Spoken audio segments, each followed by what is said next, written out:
Pompeya, año 79 después de Cristo. Faltan 48 horas para la catástrofe. Robert Harris. Capítulo 11. Hora quinta. 11 horas 7 minutos. La puerta de la casa era de doble hoja, con grandes remaches y recias bisagras de bronce, y estaba firmemente cerrada.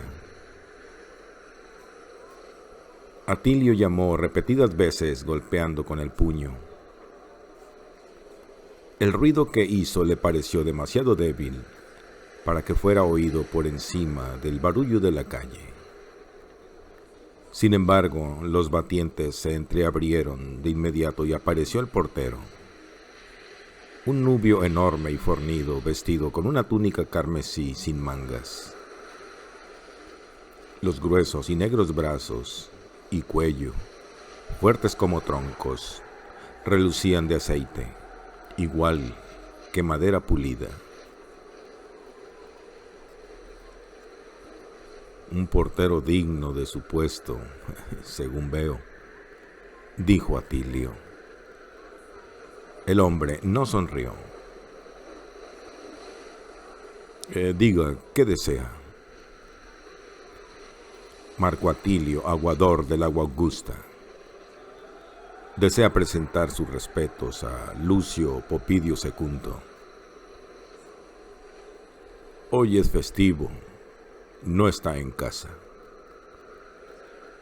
Atilio apoyó el pie en la jamba.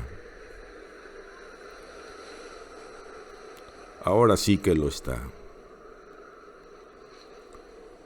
Abrió su bolsa y sacó la carta del almirante. ¿Ves este sello? Dáselo. Dile que es del comandante en jefe de Miceno. Dile que necesito verle por un asunto que concierne al emperador. El portero miró el pie de Atilio. Si cerrara la puerta de golpe, se lo partiría como si fuera una ramita. Una voz masculina intervino a su espalda. Masabu, ¿ha dicho que concierne al emperador? Será mejor que lo dejes pasar. El nubio vaciló. Masabu. Sí, ese era un buen nombre para un nubio, pensó Atilio. Se hizo a un lado y el ingeniero se deslizó rápidamente por la abertura. La puerta se cerró a cal y canto tras él. Los sonidos de la calle se desvanecieron. El hombre que había hablado vestía el mismo uniforme carmesí que el portero y llevaba un manojo de llaves colgando del cinto. Sin duda se trataba del criado principal de la casa. Cogió la carta y pasó el pulgar por el sello para comprobar que no estuviera roto. Una vez satisfecho, estudió a Atilio.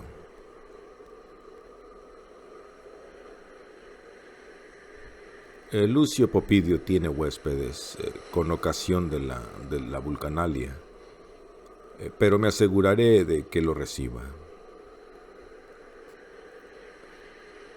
No, contestó Atilio. Se lo daré en persona, inmediatamente. Tendió la mano. El criado se golpeó los labios con el papiro mientras decidía qué hacer. Muy bien. Devolvió la carta al ingeniero. Seguidme. Lo condujo por el estrecho corredor del vestíbulo hasta un soleado atrio y, por primera vez, Atilio empezó a hacerse una idea de la inmensidad de la vieja mansión. La estrecha fachada no había sido más que una ilusión. En línea recta, por encima del hombro de su guía, atisbó el interior en una sucesión de vistas de colores que se prolongaban 150 metros en la distancia. El sombreado pasillo, con suelo de mosaico blanco y negro, la deslumbrante luminosidad del atrio, con su fuente de mármol, un tablinum para recibir a los huéspedes, flanqueado por 2 bustos de bronce, y luego una piscina rodeada de columnas por cuyos pilares trepaban enredaderas. Oyó el canturreo de unos pinzones en una pajarera cercana y voces de mujeres riendo. Salieron al atrio y el mayordomo se detuvo y dijo bruscamente: «Espere aquí»,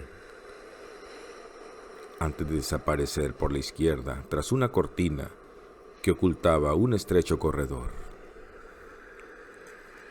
Atilio miró a su alrededor. Allí había dinero de toda la vida que había servido para comprar la privacidad más absoluta en pleno centro de una bulliciosa ciudad. El sol se hallaba casi en su cenit, brillando a través de la abertura en el techo del atrio, y el aire resultaba cálido y perfumado con el aroma de las rosas. Desde donde se hallaba podía distinguir la mayor parte de la piscina. Elaboradas estatuas de bronce decoraban los escalones del extremo más próximo. Un jabalí, un león, una serpiente enroscándose en sus anillos, un Apolo tocando la cítara. Al fondo se hallaban 4 mujeres reclinadas en sus tombonas, abanicándose cada una con un sirviente de pie a su espalda. Repararon en que Atilio las miraba, y un revoloteo de risa surgió tras los abanicos. Atilio notó que se ruborizaba y se dio la vuelta rápidamente, justo en el momento en que la cortina era descorrida y el mayordomo reaparecía indicándole que lo siguiera. Por la humedad del ambiente y el olor a afeites, Atilio supo de inmediato que estaba siendo conducido a los baños privados de la casa, y pensó que sin duda dispondrían de sus propios vestidores. Con tanto dinero, ¿para qué mezclarse con los parientes? El criado lo llevó hasta un vestuario y le pidió que se quitara las sandalias. A continuación salieron por el pasillo al tepidarium, donde un hombre terriblemente obeso yacía desnudo y boca abajo sobre una mesa mientras un joven masajista lo manoseaba. Las blancas nalgas le vibraban mientras el masajista le daba golpecitos a lo largo de la espalda con el canto de la mano. El hombre movió ligeramente la cabeza cuando Atilio pasó a su lado. Lo miró con un ojo gris inyectado de sangre y lo volvió a cerrar. El criado corrió a una puerta dejando escapar una bocanada de oloroso vapor del oscuro interior y se hizo a un lado para que pasara el ingeniero. Al principio le resultó difícil ver en la penumbra del caldarium. La única luz provenía de un par de antorchas del techo y de las relucientes brasas de un hogar, la fuente del vapor que inundaba la estancia. Poco a poco, Atilio fue distinguiendo una gran bañera a nivel del suelo, con 3 oscuras cabezas que flotaban en la bruma, como si estuvieran desprovistas de sus torsos. En la superficie del agua se produjo una ondulación cuando una de ellas se movió, y una salpicadura acompañó el gesto de la mano que lo saludaba. «Por aquí, aguador», dijo una lánguida voz. «Creo que tienes un mensaje para mí». De parte del emperador, ¿no es así?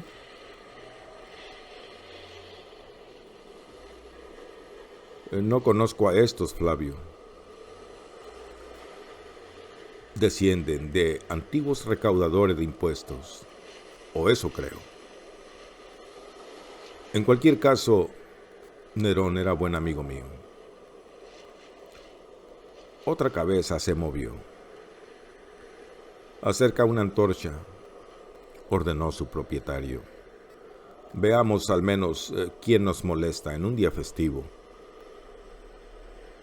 Un esclavo que había en un rincón y en el que Atilio no había reparado tomó una de las teas de la pared y la acercó al rostro del ingeniero para que pudiera ser examinado de cerca.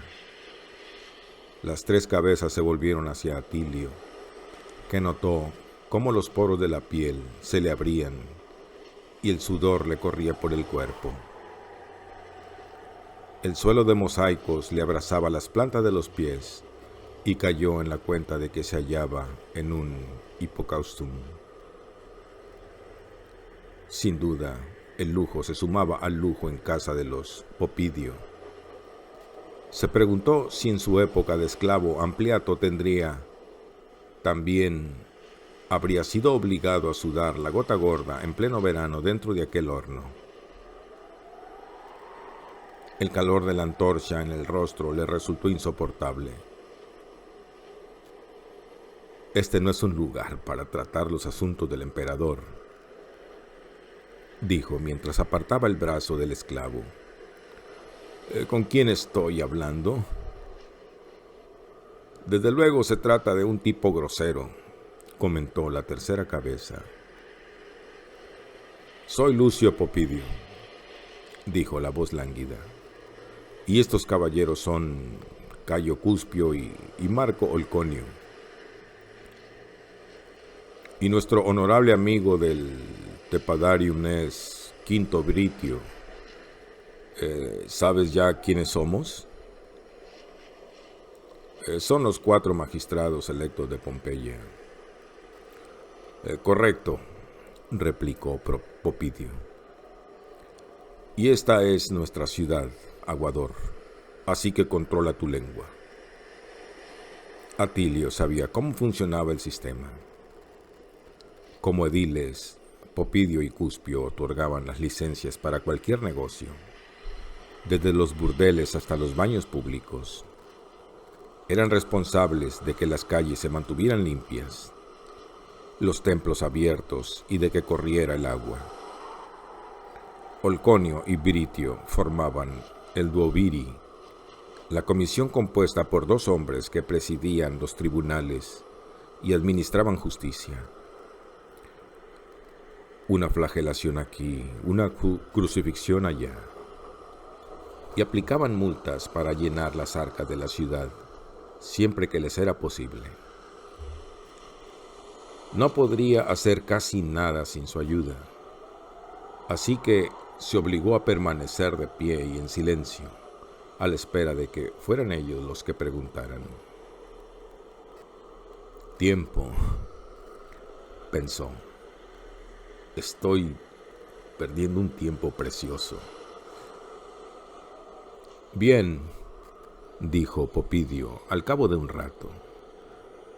Supongo que ya me he cocido lo suficiente. Suspiró y se puso en pie, una fantasmal figura en la bruma de vapor. Tendió la mano esperando una toalla y el esclavo dejó la antorcha en su sitio. Se arrodilló ante su amo y le rodeó la cintura con una. Bueno, veamos, ¿dónde está esa carta? La cogió y caminó despacio hasta la habitación vecina. Atilio lo siguió. Britio se encontraba boca arriba. Saltaba a la vista que el joven esclavo le había estado dando algo más que un masaje, ya que su pene aparecía colorado y tieso sobre su barriga.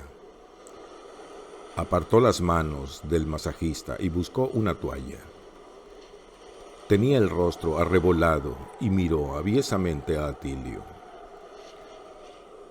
¿Quién es este, Poppy? El nuevo aguador de la Augusta, el sustituto de Somnio. Acaba de llegar de Miceno. Popidio rompió el sello y desenrolló la carta. Rondaba los 40 años y resultaba delicadamente apuesto. El negro cabello recogido tras las orejas resultó su aquilino perfil cuando se inclinó para leer. La piel de su cuerpo era blanca, suave y lampiña. Se ha hecho depilar, pensó Atilio con disgusto. Los demás llegaron del Caldarium, curiosos por averiguar lo que sucedía, derramando agua sobre el suelo de Damero. Un fresco que representaba un jardín rodeado de una valla de madera recorría las paredes. En un nicho de la pared, sobre un pedestal tallado a modo de ninfo acuático, había un lavamanos semicircular de mármol. Britio se incorporó apoyándose en el codo. Léelo en voz alta, Poppy. ¿Qué dice? Una arruga surcó la tersa frente de Popidio. En el nombre del emperador Tito César Vespasiano Augusto, y de acuerdo con el poder delegado en mí por el Senado y el pueblo de Roma, déjate de palabrería y ve al grano, exclamó Britio, que hizo un gesto con el índice y el pulgar en señal de dinero. ¿Qué busca? Según parece, el acueducto ha fallado en algún lugar cerca del Vesubio. Todas las ciudades al oeste de Nola se han quedado secas. Dice que quiere, mejor dicho, nos ordena que proveamos de inmediato hombres y materiales suficientes de la colonia de Pompeya para efectuar las reparaciones necesarias en el Aqua Augusta al mando de Marco Atilio Primo, ingeniero del departamento del Curator Aquarum de Roma. ¿En serio? ¿Y quién va a firmar las cuentas, si es que puedo preguntarlo? No lo dice. Atilio intervino. El dinero no es problema. Puedo asegurar a vuestras excelencias que el Curator Aquarum les reembolsará todos los gastos. ¿De verdad? Supongo que tendrás autoridad para hacer semejante promesa, ¿no? Atilio vaciló. Tenéis mi palabra. ¿Tu palabra? Tu palabra no repondrá el oro de nuestras arcas una vez las hayas abandonado. Mirad esto, intervino uno de los otros hombres. Debía de tener poco más de 20 años y era musculoso, pero de cabeza pequeña. Atilio supuso que se trataba del segundo magistrado, el edil Cuspio, que vertió agua de una tinaja.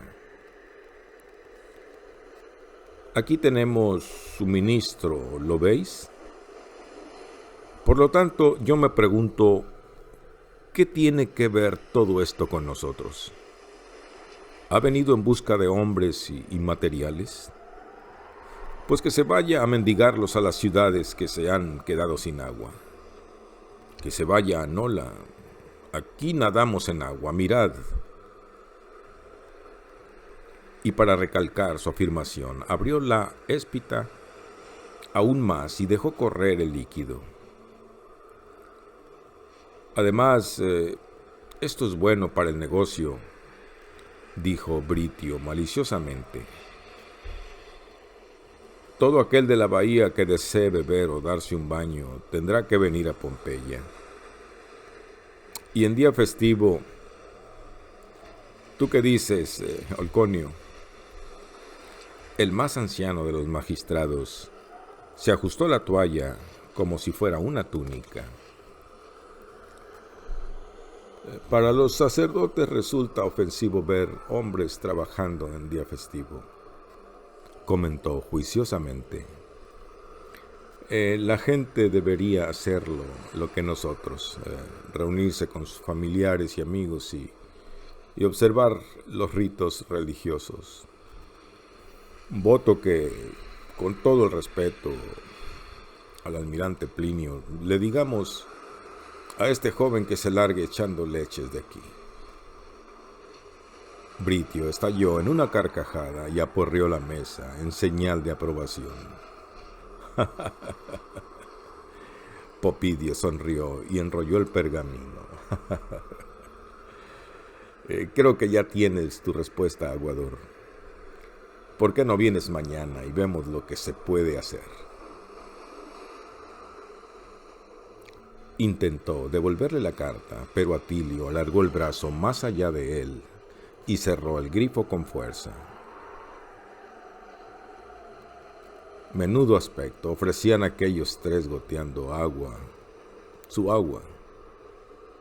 Y Britio, con aquella ridícula erección reblandecida entre los pliegues de la barriga. La caliente atmósfera apestaba y resultaba insoportable. Se enjugó el sudor del rostro con la manga de su túnica. Ahora escúchenme, excelencias. A partir de la medianoche de hoy, Pompeya también se quedará sin agua. El suministro está siendo desviado hacia Benevento para que podamos introducirnos dentro del canal y repararlo. Ya he enviado a mis hombres a las montañas para que cierren las compuertas. Se levantó un murmullo de desaprobación, pero Atilio lo atajó con un gesto de la mano. Sin duda, la cooperación es un interés de todos los habitantes de la bahía. Miró a Cuspio. Es cierto. Podría ir a Nola en busca de ayuda, pero eso me costaría como mínimo todo un día. Todo un día en que ustedes estarían sin agua tanto como ellos. Sí, pero con una diferencia, repuso Cuspio. Nosotros estaremos sobre aviso. ¿Qué te parece esto, Popidio? Podríamos lanzar una proclama avisando a nuestros ciudadanos para que llenen todos los recipientes que tengan. De ese modo la nuestra será la única ciudad de la bahía con reservas de agua. Incluso podríamos venderla, añadió Britio. Y cuanto más dure la avería, mejor precio podamos sacar de ella. No les corresponde a sus excelencias venderla. Atilio tenía crecientes dificultades para contenerse. Si se niegan a ayudarme, juro que lo primero que haré cuando la canalización haya quedado reparada será asegurarme de que la conexión con Pompeya se cierre. Carecía de autoridad para proferir semejante amenaza, pero aún así lanzó al tiempo que hundía un dedo en el pecho de Cuspio. Y haré que Roma envíe a un comisionado para que investigue cualquier abuso del acueducto imperial. Haré que paguen por la más mínima gota que se hayan llevado de más. ¡Qué insolencia!, exclamó Britio.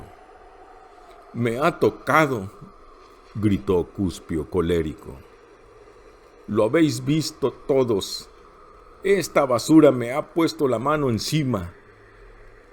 Alzó el mentón y dio un paso adelante para enfrentarse con Atilio, listo para la pelea, que habría replicado, cosa que habría resultado desastrosa, tanto para él como para la misión.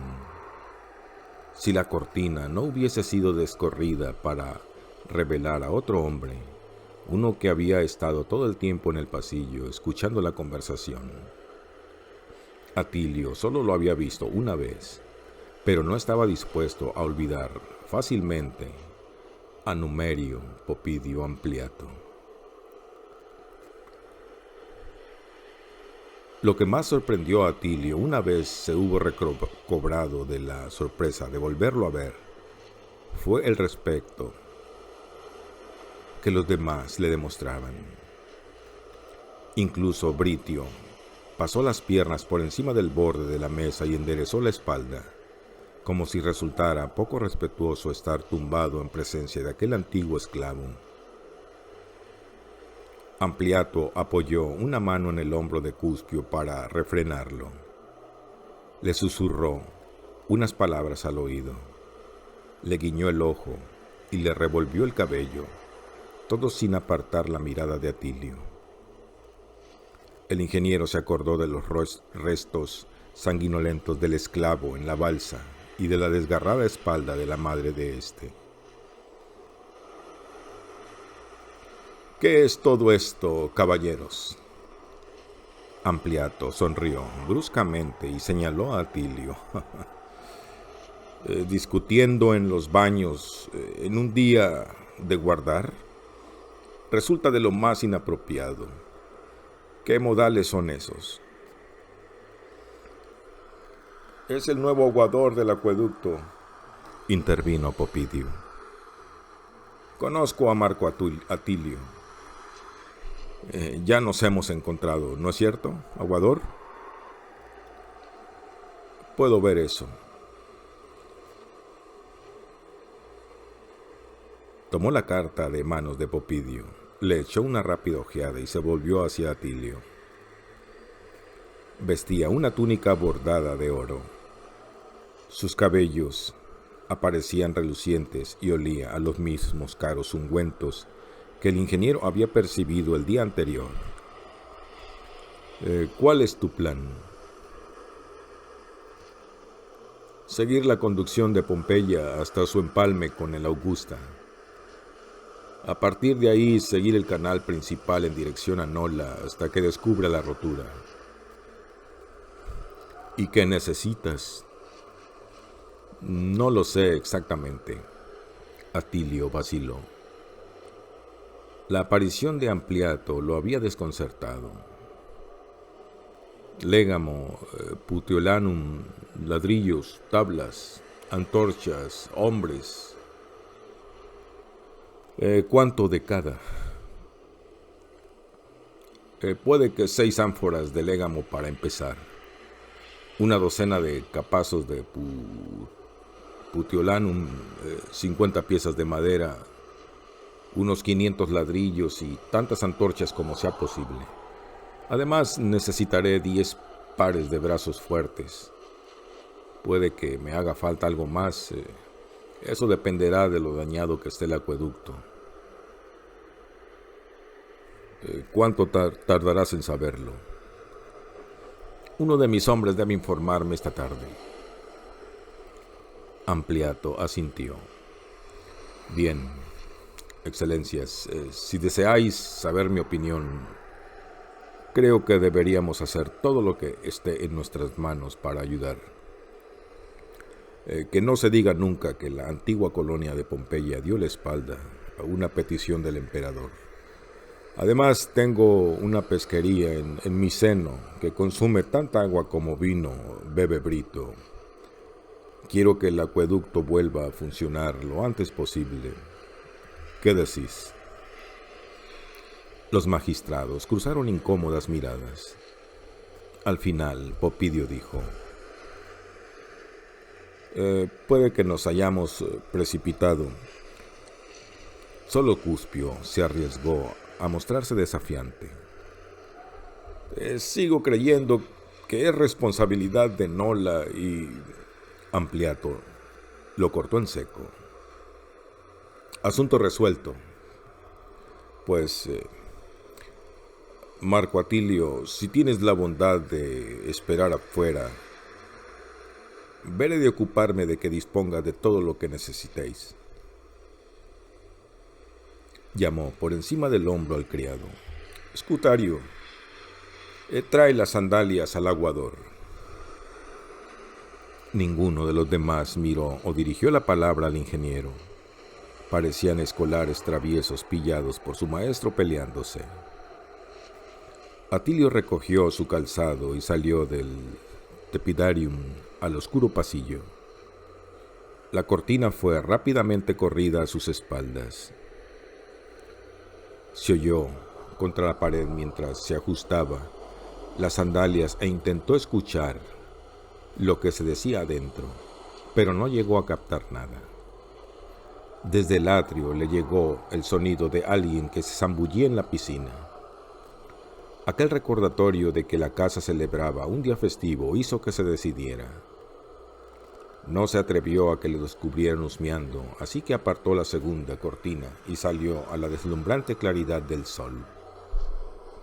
En el otro extremo del atrio, más allá del tablinum, la superficie de la piscina ondulada por el chapuzón. Las esposas de los magistrados seguían conversando al fondo, donde se les había unido una matrona de mediana edad que se sentaba discretamente, a cierta distancia y con las manos enlazadas en un regazo. Unos cuantos esclavos que portaban bandejas llenas de platos de comida pasaron tras las mujeres. Saltaban a la vista que se estaba preparando un gran festín. Un reflejo oscuro bajo las claras aguas atrajo la atención de Atilio. Al instante siguiente, la nadadora salió a la superficie. Corelia Ampliata.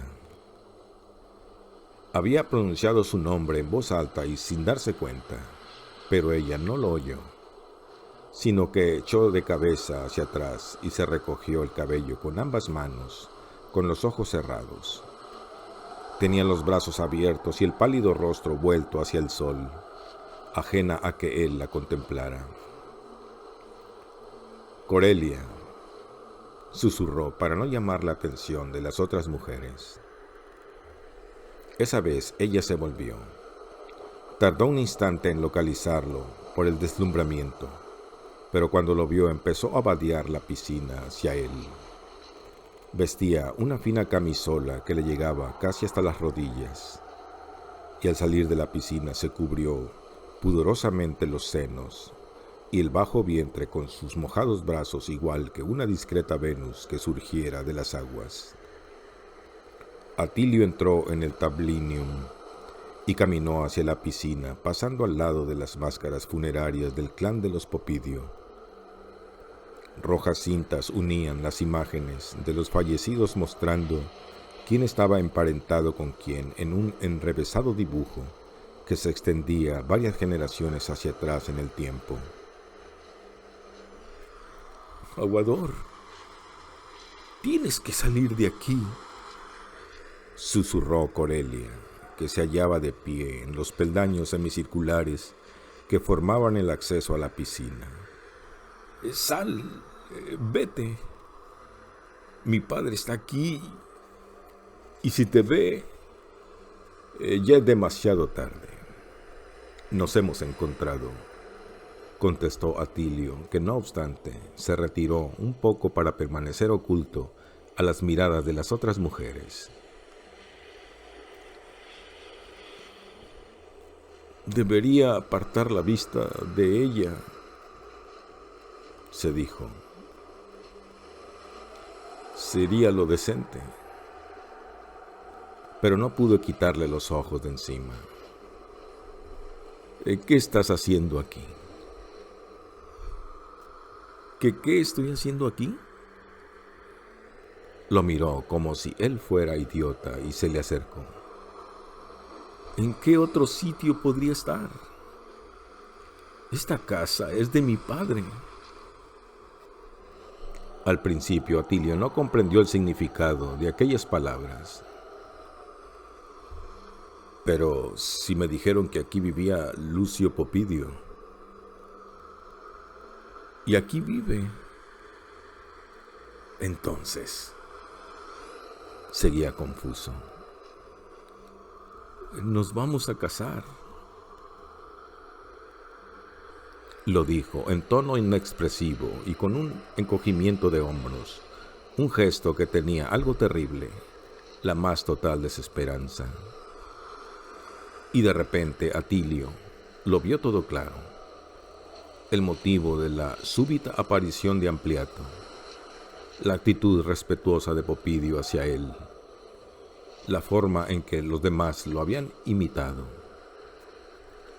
De algún modo, Ampliato se las había arreglado para cegar la hierba bajo los pies de Popidio, y en ese momento se disponía a ampliar su dominio, casando a su hija con su antiguo amo.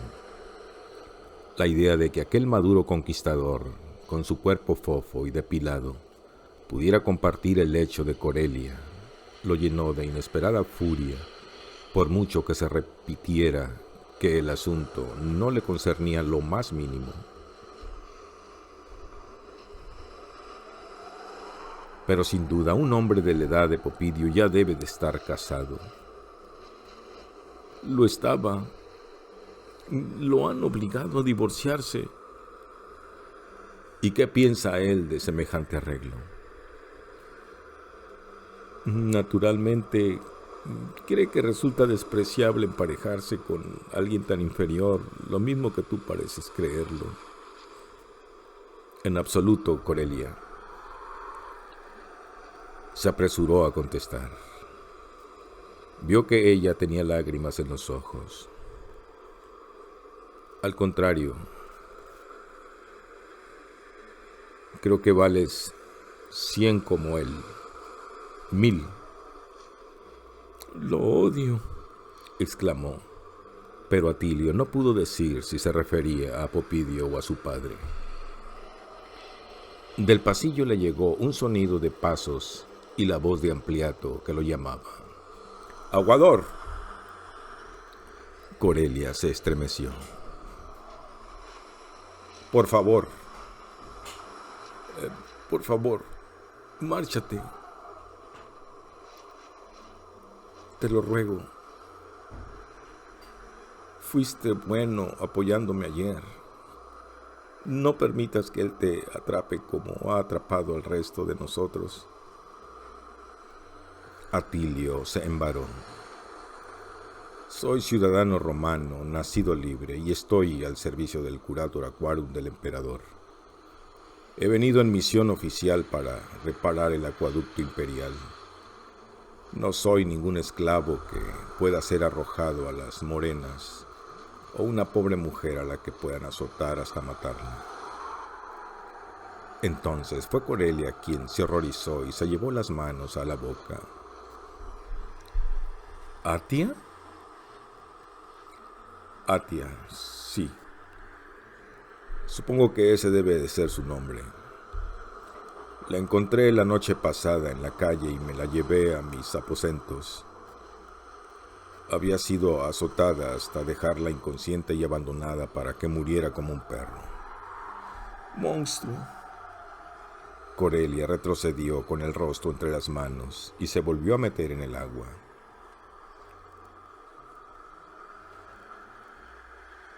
Te aprovechas de mi buen carácter, aguador, dijo Ampliato, que se acercaba al tablinum. Te dije que me esperaras, eso fue todo.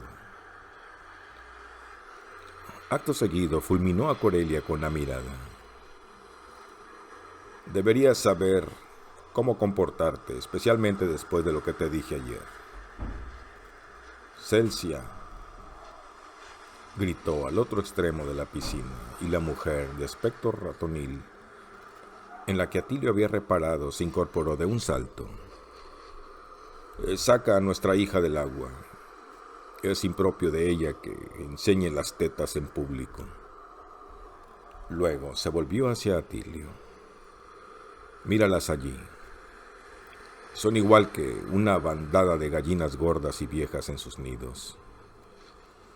Agitó los brazos hacia ellas, imitando un cloqueo, y las mujeres se cubrieron el rostro con sus abanicos, disgustadas. Pero no huirán. Oh, no. Si algo he aprendido de la aristocracia romana es que es capaz de hacer lo que sea a cambio de una comida gratis. Y las mujeres aún son peores. Volveré dentro de 1 hora, les avisó. No empecéis sin mí. Y haciendo a Atilio un gesto para que lo siguiera, el nuevo amo de la casa de los Popidio dio media vuelta y se encaminó hacia la puerta. Cuando cruzó el atrio, Atilio miró hacia atrás, a la piscina donde Corelia seguía sumergida, como si pensara que hundiéndose bajo el agua podría limpiarse de todo lo que estaba ocurriendo.